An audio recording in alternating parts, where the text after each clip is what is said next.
Good evening, everyone. Can you see my screen?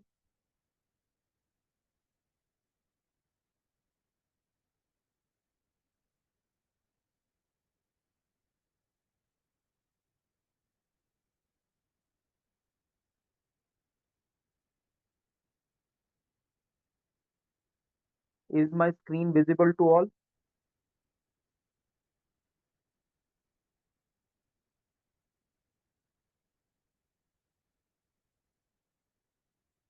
Yeah, yes, sir. It's visible. Okay, thank you.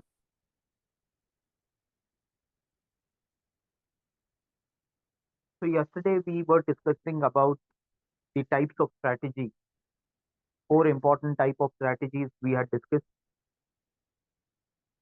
So today we will start with the characteristics of strategic management, and then we will move on to the difference between two terms, strategy and tactics.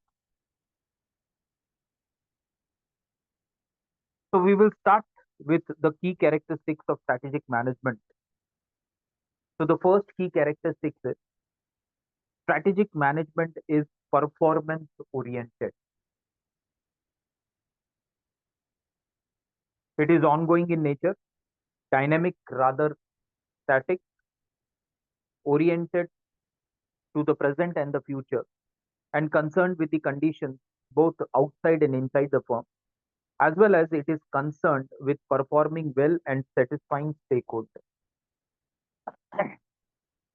So the first one or the first characteristic is performance oriented. So strategic management is always performance oriented because when a company is coming up with a strategy, it is always in the mind of the company that this particular strategy, if implemented, it will result in better performance for the organization. Keeping in that mind, every company comes up with various type of strategy. It is not that each and every strategy is going to give better result to the company, but the idea behind coming up with a strategy of all the organization is that they want to do better, and that is why it is said that it is always performance oriented.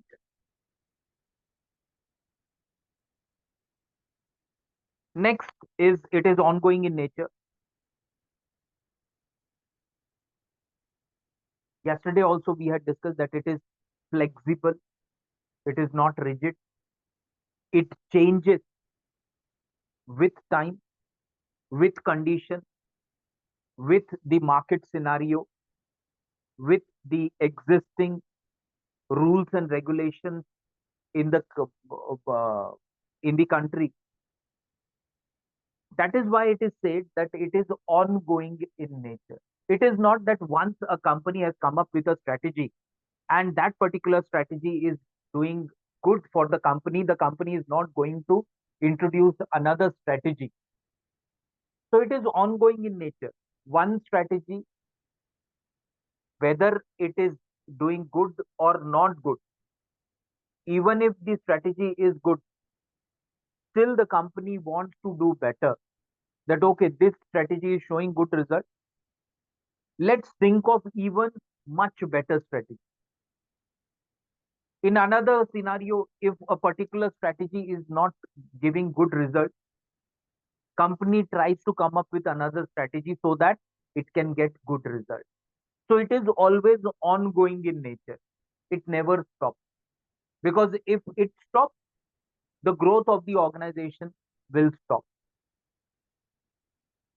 It is dynamic rather than static. More or less, it is very much similar that it changes. That is the meaning of dynamic. It is not static. It is not rigid. It is not that you have prepared a strategy. It is going to be there without any change for a say period of time. So it is dynamic. It changes, oriented to the present and future.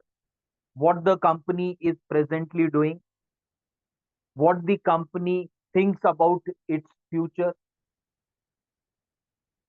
whether the company is doing good. If not, let's change the strategy.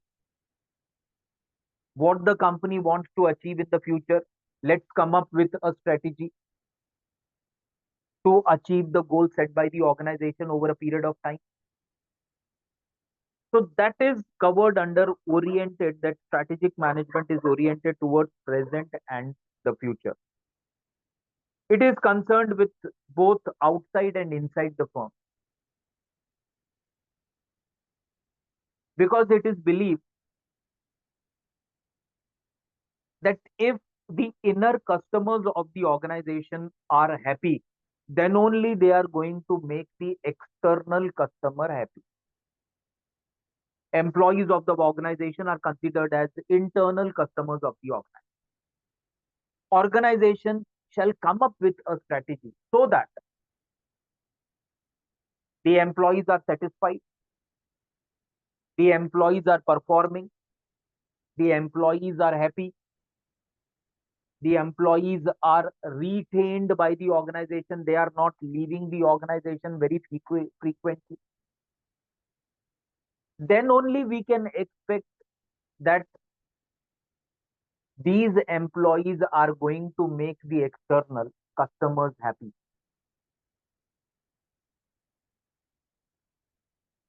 So that's the reason why it is concerned with both outside and inside the firm. It is concerned with performing well and satisfying stakeholders, all the stakeholders, because in today's situation, competition is very intense. In every sector, in every field, the competition is very intense. And to survive in this intense competition, every organization is trying to come up with some innovative practices. Now, these innovative practices are called as strategy. And managing these innovative practices comes under strategic management. So, all these stakeholders, one of the stakeholder is customer. So, organization has to see to it that customers are happy. Another stakeholder is government. The organization has to see to it that whatever the rules and regulations are prepared by the by the government, all the compliances are being done accordingly. It is not that only one stakeholder is to be kept happy, all the other stakeholders. So it can be government, it can be society at large, it can be the customers, it can be the employees. So strategic, one of the key characteristic of strategic management is that it has to see to it that all the stakeholders are kept happy by the organization.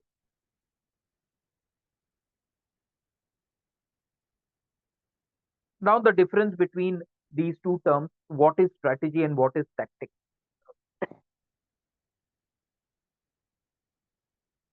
A strategy is a plan you create to achieve a goal, and tactic is the action to execute your strategy.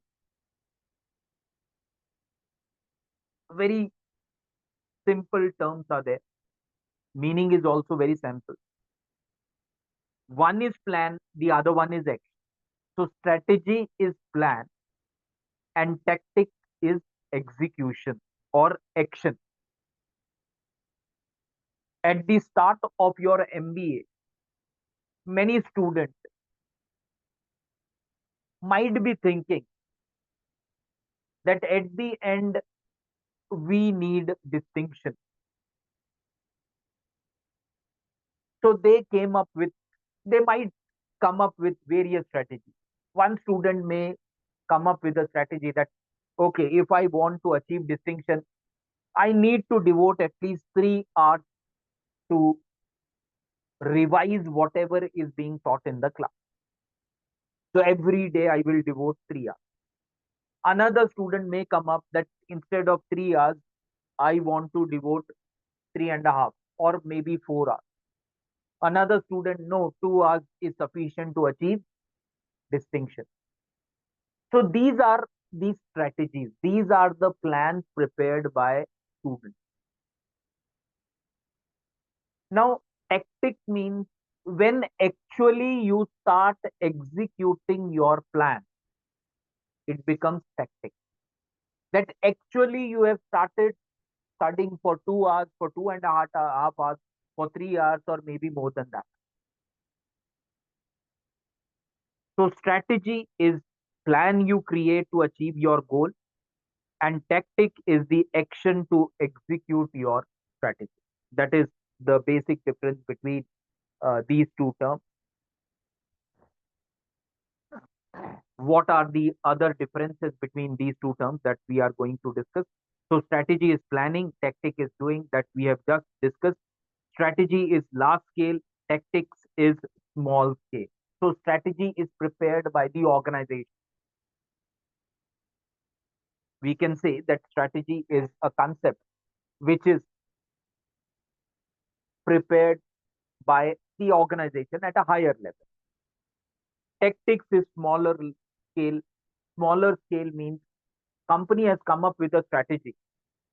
The strategy is that we want to achieve the goal. How we are going to achieve the goal? The strategy is that we need to increase our production. How we are going to increase our production? By replacing the semi-automated machines with automated machines. So these are the strategies prepared by the organization to achieve a goal. Goal is that they want more profit. Profit they will receive through more production, quality wise and quantity wise. So that is their strategy. Tactics is smaller scale, means that goal is of maybe of 1 month, maybe of 1 year, maybe of 3 years. When that goal is divided into small parts, why we are dividing the goal, the larger goal, in small parts, that we had discussed yesterday also, so that at the end, at the end of 1 year, when we are evaluating the results, whether we have achieved the goal or not, we should not be shocked that the target was 10 crore profit, we could earn only 6 crores of profit. And if we divide it in a smaller scale, we are having ample opportunity, ample time for implementing corrective measures. Whether we are moving at right pace or not, we can very easily identify if we divide the large goal in smaller parts. And that's the reason why tactic is called as smaller scale. Strategy is why and tactics is how. Again, very simple. Strategy is why. Why we want to introduce new strategy.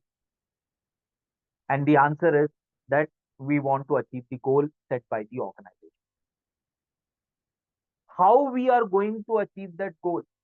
That every day we need to produce these many hours, this many output. The output should be a particular number is fixed. Every day calculations are done.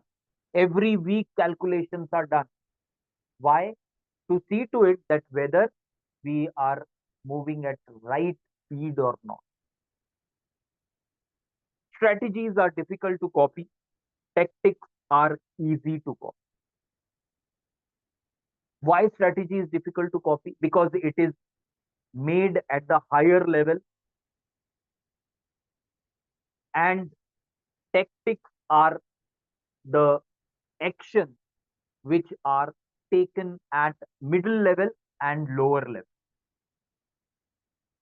And that is why it is said that strategies are difficult to copy, because for coming up with strategy, the higher people, that means it can be the general manager of the organization or maybe board of directors, so they are at the top. Why they are at the top? Because of their intelligence, because of their business acumen, because of their experience in that particular sector. And the people who are implementing that strategy, that is tactics, they are comparatively less experienced. They are comparatively lower in, say, cadre, lower in hierarchy. So it is easy to copy tactics and it is difficult to copy strategy. Long time frame, short time frame. So that we had just discussed, that strategies are made for, say, after what the go, how we are going to, or the goal of the organization after 1 year, goal of the organization after 3 years, goal of the organization after 5 years. So first year, the organization wants that it should uh, uh, come under top 10 organizations in that particular sector. 3 years, top 5 in that particular sector. After 5 years, it wants to be at the top or at max second in that particular sector. And how it is going to achieve that? By dividing into shorter frames. All of a sudden, we cannot say that, okay, we have come up with a strategy, we will implement this strategy, and we will do the evaluation after a longer period of time. Maybe after 1 year, maybe after 2 year or 3 years. So result may be positive, may not be positive. So there is a risk involved. So we can minimize that risk if we break it in a shorter part or shorter frame. That is why it is tactics is always shorter in nature.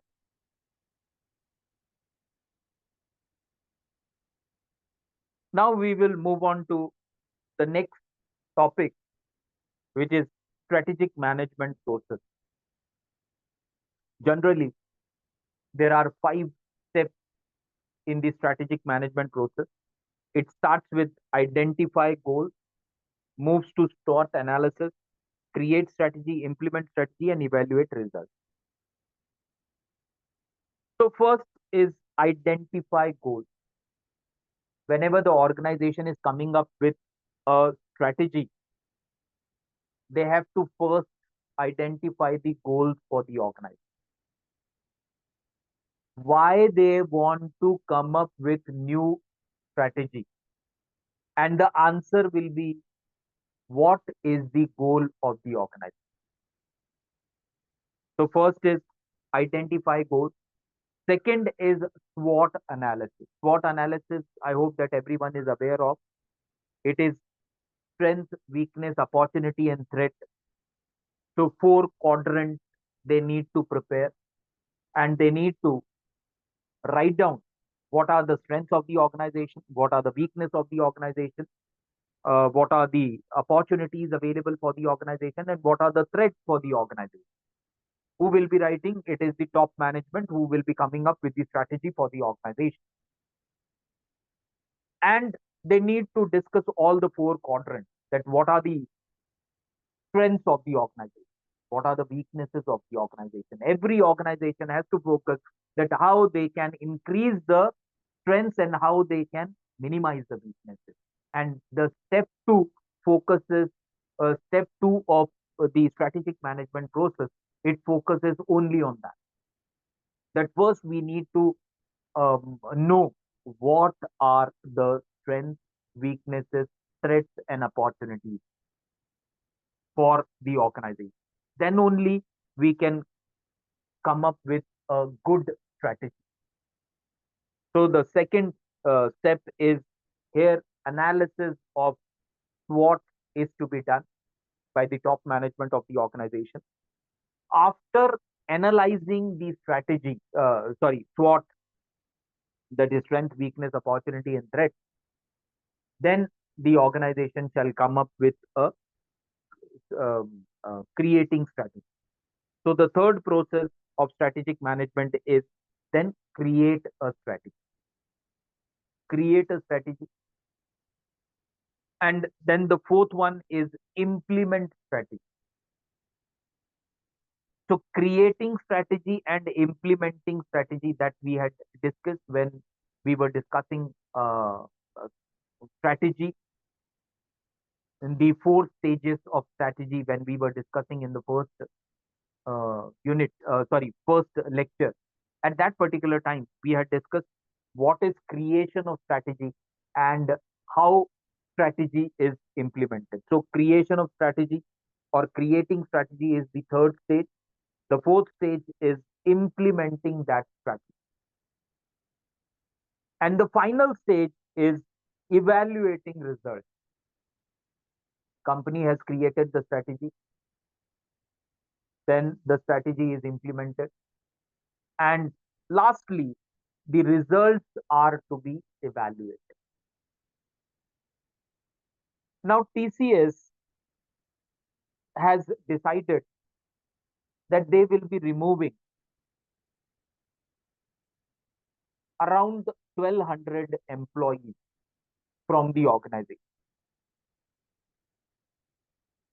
And they are saying that this particular strategy of right sizing, the term which has been used is right sizing.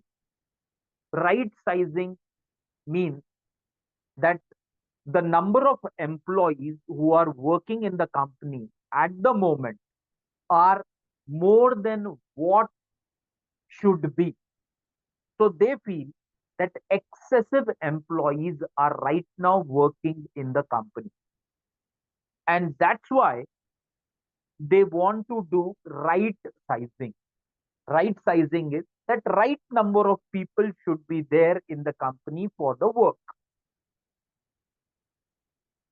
So they are on the spree of removing the excess employees from the organization. So their strategy is that if we do right sizing, their strategy is what? Right sizing. And what is right sizing? That they want to remove around 1,200 employees from the organization. Sorry, it is not 1,200, it is 12,000. 12,000 employees from the organization. Because they feel that if we remove 12,000, we will be able to save on their salaries, on their incentives, on their PFs, on their gratuities, on their other incentives. And ultimately, all this saving will result in profitability of the organization.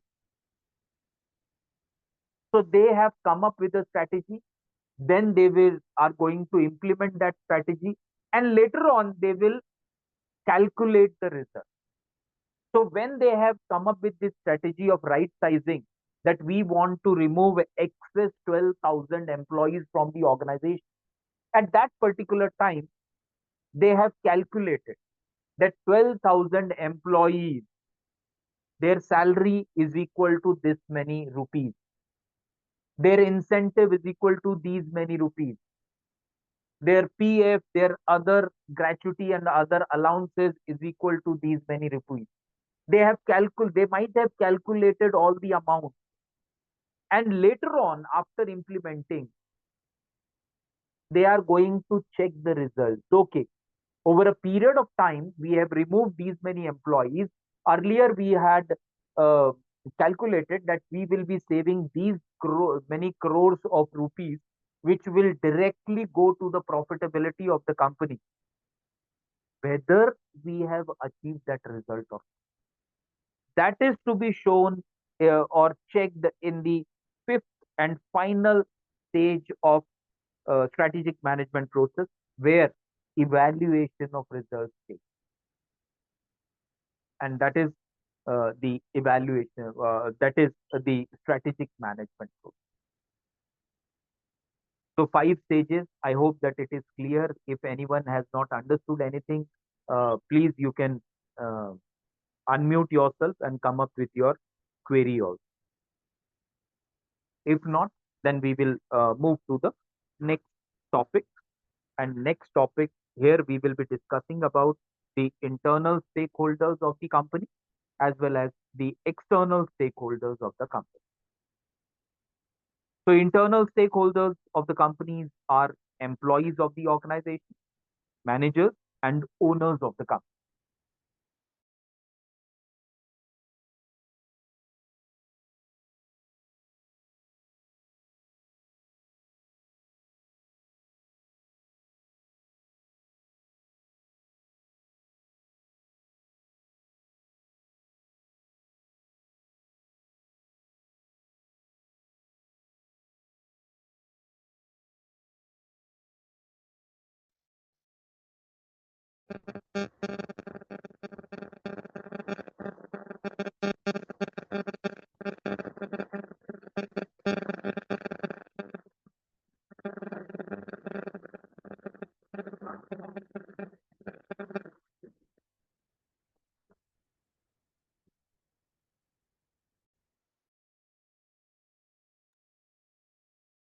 Am I audible? Yes, sir, you are audible. Yes, sir. Okay, okay. Thank you, thank you.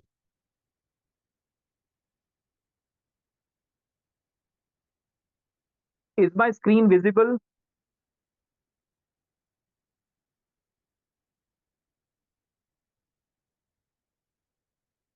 Yes, sir. Yes, Thank sir. you, thank you, thank you.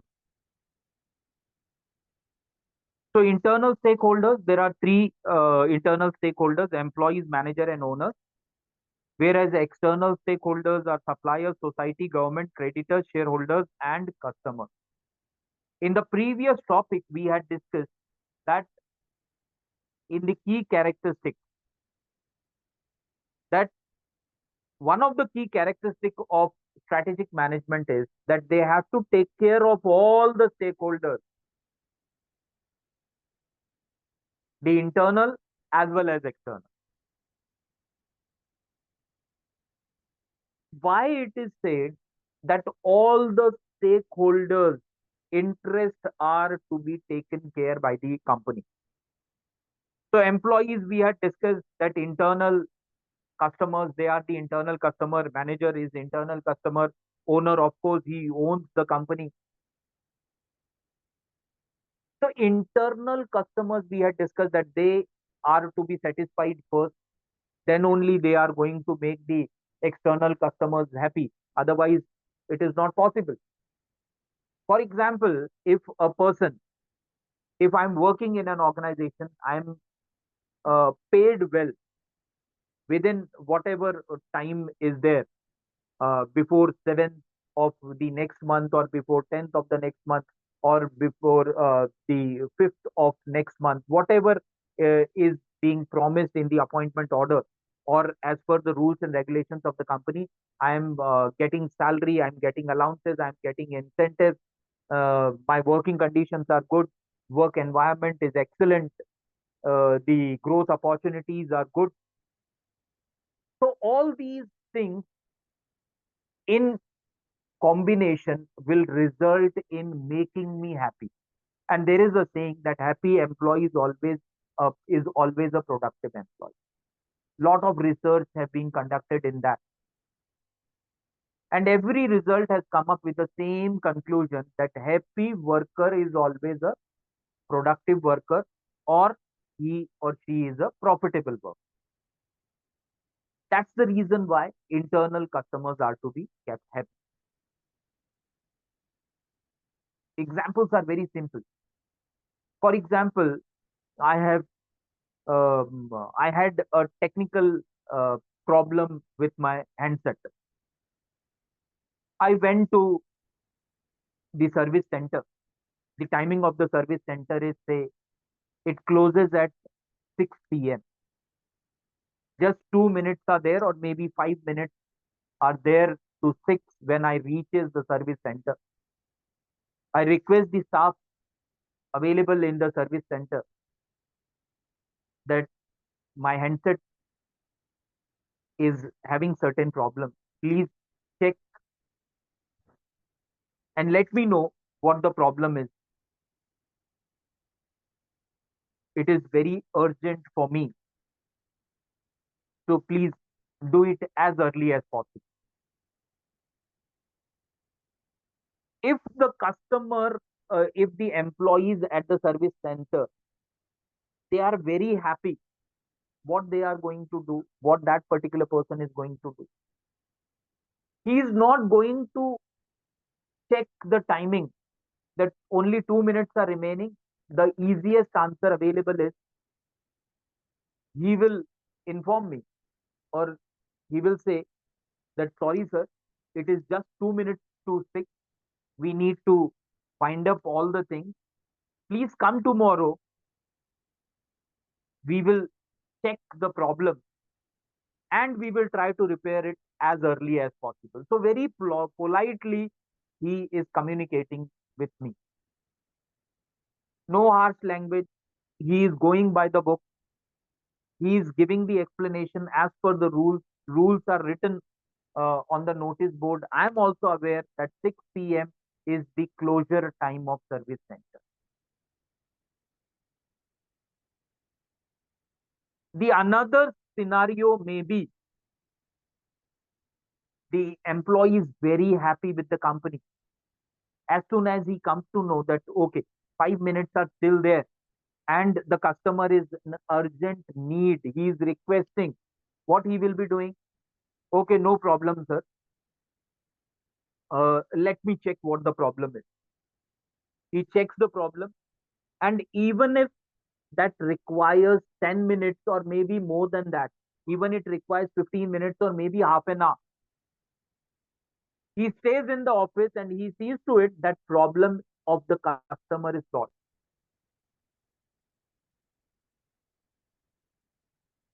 So that type of happiness or that type of service will make what?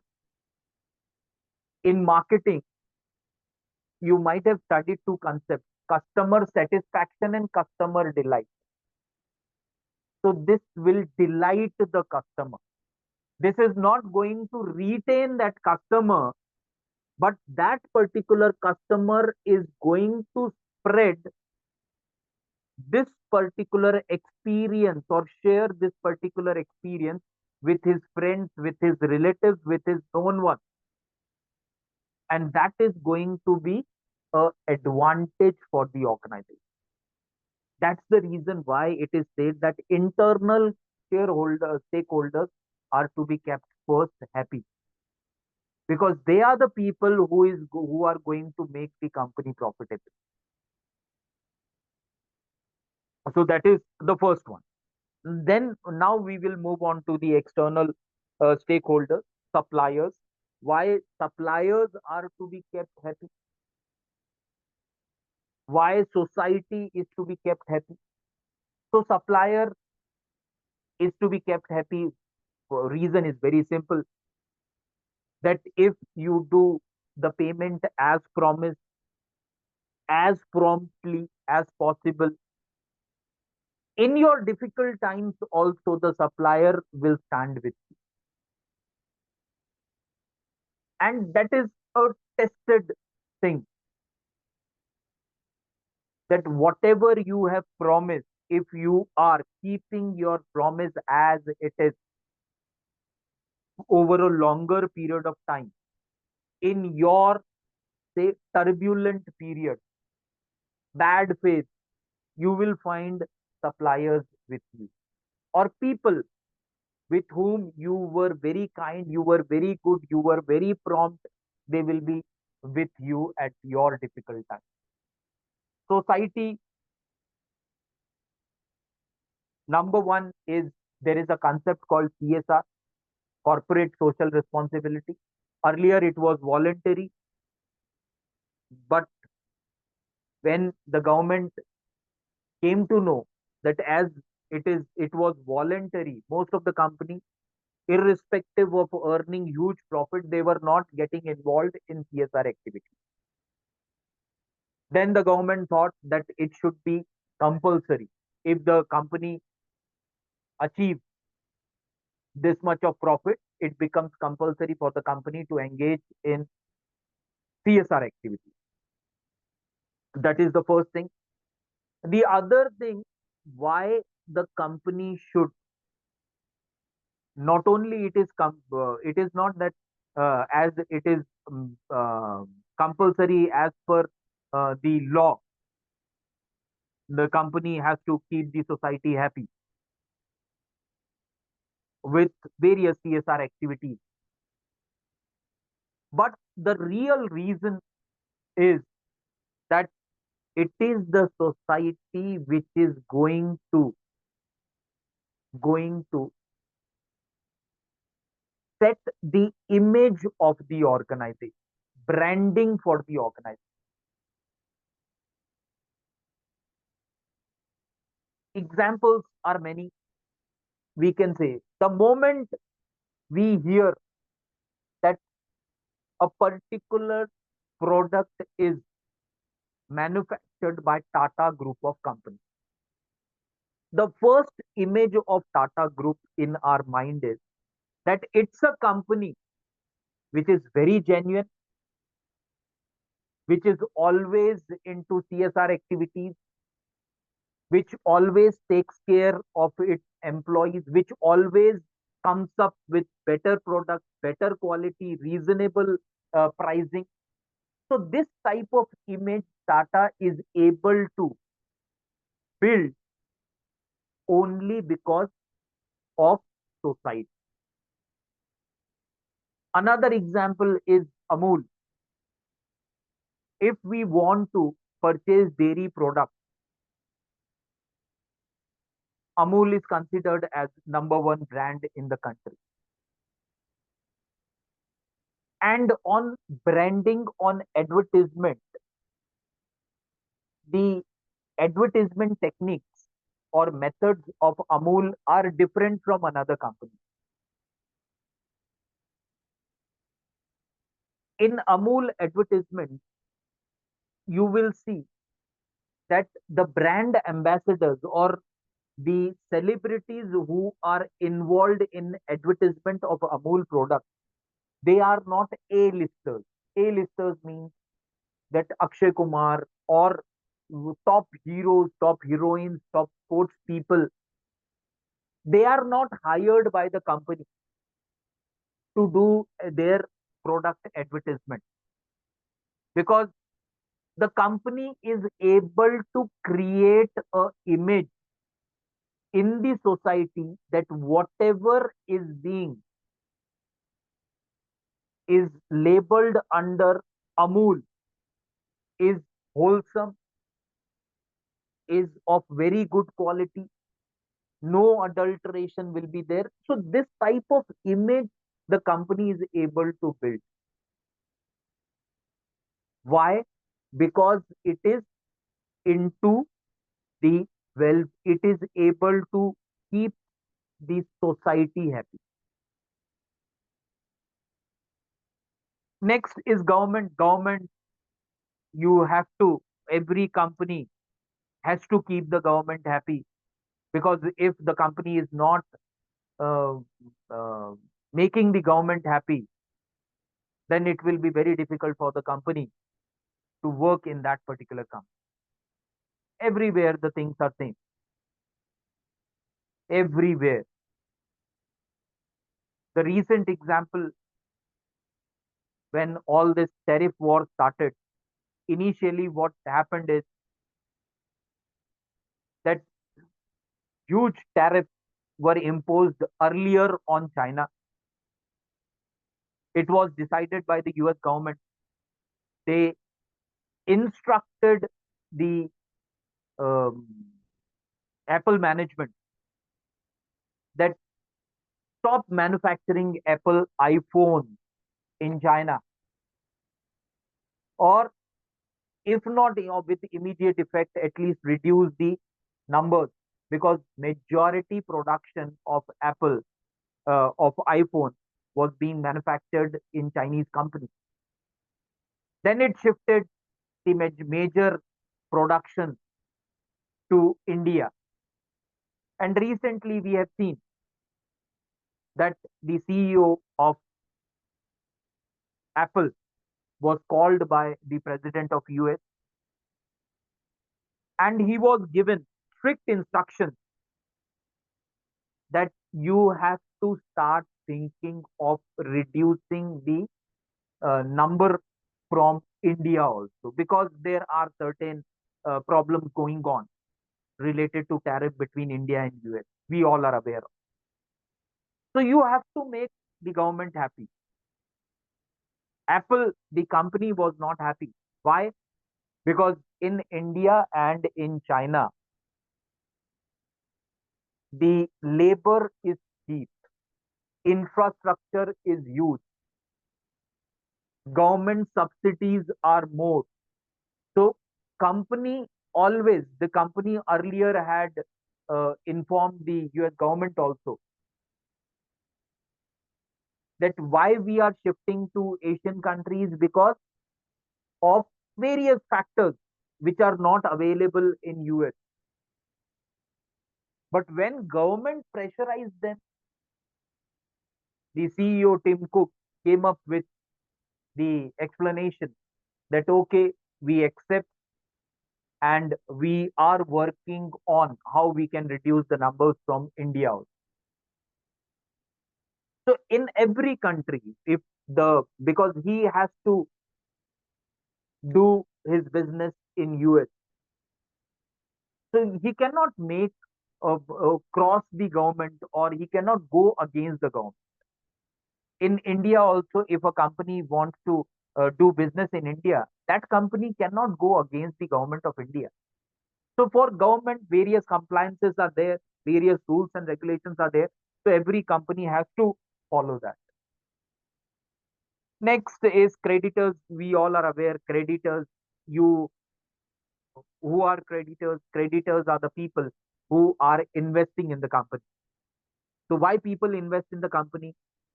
If you can make them happy, and when the creditors will be happy, when they will get more return, then they will be happy. So give them more return, they will start investing more in your company. So this way, external this creditors are to be kept happy. Shareholders, again, very simple. Why people purchase share of a particular company? So first they check the background of the company, the previous track record of the company, the previous performance of the company, what are the projected performance of the company, and depending upon all that calculations, they purchase the shares of the company. And if they see that there is a upward trend in the shares, they will again purchase more shares of that particular company. So again, very simple. Customers, again, in today's world, it is very difficult to retain customers. So every company is going extra mile, that how they can retain the existing customers as well as how they can attract the new customers. So this is the related to internal and external stakeholders of a company. Then what are the responsibilities of stakeholders? So first, we will talk about the internal part, and then we will move on to the external part. So first one is strategic input. So strategic input is to be given. So now we have started talking about responsibility of stakeholders. Earlier, what we had discussed is that who are the internal stakeholders, who are the external stakeholders, why internals are to be kept happy, why external are to be kept happy. That we had discussed in the previous slide. Now we are going to discuss about the responsibilities of these stakeholders. That what are their responsibilities? First one is strategic input. Strategic input, every time they have to come up with some innovative idea. Okay, now at present we are doing good, but we want to do beyond this. Right now we are at say number 3. We want to very soon we want to reach to number 2, then we want to reach to number 1. How we will reach to number 2 or number 1? Strategies are to be prepared. So who will prepare the strategy? It will be the uh, organization. So they have to always give strategic input. This is good, this is bad, this strategy can be say slightly changed, or this strategy can be revised, or we can come up with new strategies. So this type of strategic input is to be given. The responsibility is of higher management. Resource allocation. So resources, yesterday also we had discussed that when we are talking about resource allocation in strategic management, it includes everything. It includes human resource, it includes raw material, it includes machinery, it includes capital. So all type of resources. It is the responsibility of the management, it is the responsibility of the organization to allocate all the resources. Otherwise, what will happen? The goal is not going to be achieved. Company has released the capital, company has installed automated machines, but company has not given trained employee who will be working on those new automated machines. Can we say that the result can be achieved, the goal can be achieved? It is not possible. Why? Because money is there, machines are there, equipment is there, tools are there, but the people who will be using these machines or tools or equipments are not trained. So the results will not be desirable. So when we talk about resource allocation, it includes everything. So right type of people should be selected for the right type of job. That means if automated machines are there, people should be trained who can work effortlessly on those automated machines without error on those automated machines. That is to be checked by that is the responsibility of the management. Then risk assessment. Again, risk assessment. It is said that the higher or the big risk you take, the more profit you may get. May get, I'm not saying we will get. The more risk is involved, the more profit we may get. Because all the risk is what? Risk is uncertainty. And without risk, you cannot grow. That is again very much true. You have to take risk, then only there will be growth. Otherwise, what will happen? There will be stagnancy. Company has come up with a strategy, and on the basis of that strategy, one process is made. Manufacturing process is set up. That manufacturing process is showing good result. No need to change. For years and years together, the company is using that same method, that same following same process. So profitability will be limited. It will not going to increase. And the day will come when the profits will show downward trend. So risk is to be taken. 20 years back, Elon Musk was not in the competition. He was not in top 10. He was not in top 100. And now he is at the top. Why he is at the top? Because he always took risk. When NASA was against the idea, NASA is considered as world's top space agency, started by US after the Second World War to explore space. So it is a agency which is considered as the top agency of the world.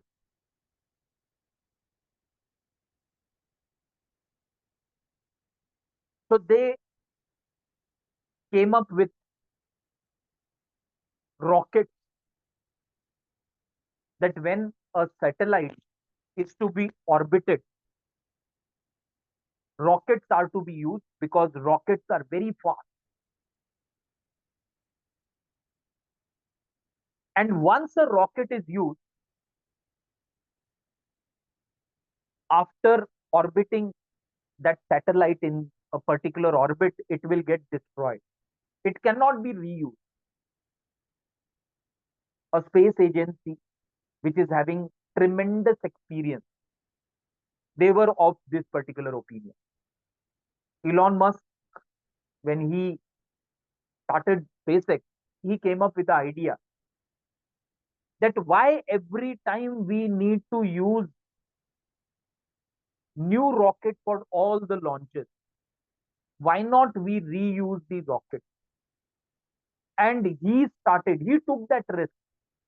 He invested in that particular idea. None of the company at that particular moment was ready to invest in that idea because the whether it is NASA of America or the space agency of Russia, everyone was against that particular idea. But he took the risk, and now we all are aware that NASA is now approaching SpaceX. When Sunita Williams, when NASA was having that particular problem, they were unable to bring back that team of Sunita Williams. They requested the SpaceX company, which is very new as compared to the NASA, and they brought that particular team back, SpaceX. So this is called as risk. Risk. He took the risk, and that's the reason why he is earning so much of profit. Electric car may not be a very good, say, thought. Many people, many established companies at that particular moment thought that it is not a good idea to come up with electric cars. Tesla, we are saying that it is number one brand it has become. So all this because of risk. So without risk, you cannot be profitable. Without risk, you can be profitable, but for a limited period of time. So every time you need to take risk if you want to increase your profitability. But here, the term used is not risk alone, it is risk assessment. So you need to assess risk, means calculated risk. So it is always says that whenever you are taking risk, calculate risk and then take. So calculation of risk or calculated risk are to be taken by the company. Why it is said so? Because before taking risk, you need to do the assessment that, okay, you are taking risk, but have you done your homework? What are the advantages of this decision? How many risk is involved and how much profit is involved? If profit is more, and challenges are less, then you can go with that particular risk. So that is risk assessment. Again, it is to be taken care by the management of the organization. Next is communication and collaboration.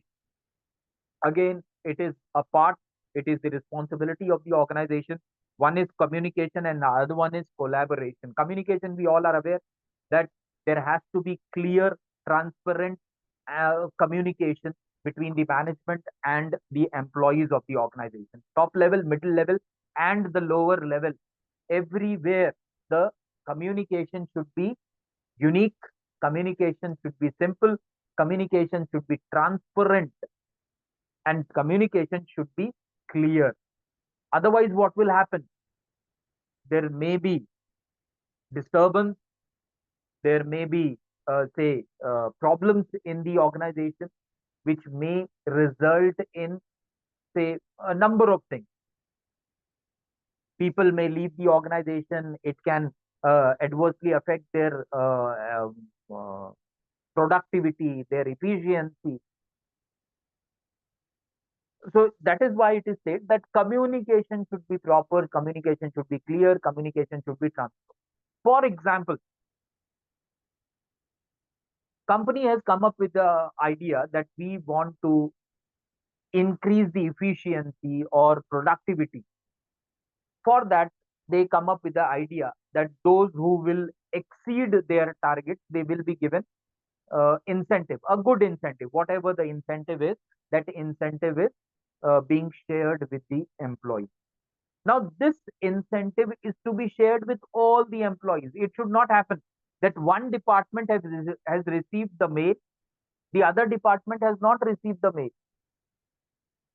So, people who are working in particular department, they will always try to exceed their targets. Why? Because they are aware that if they exceed the target, they will have a lucrative incentive.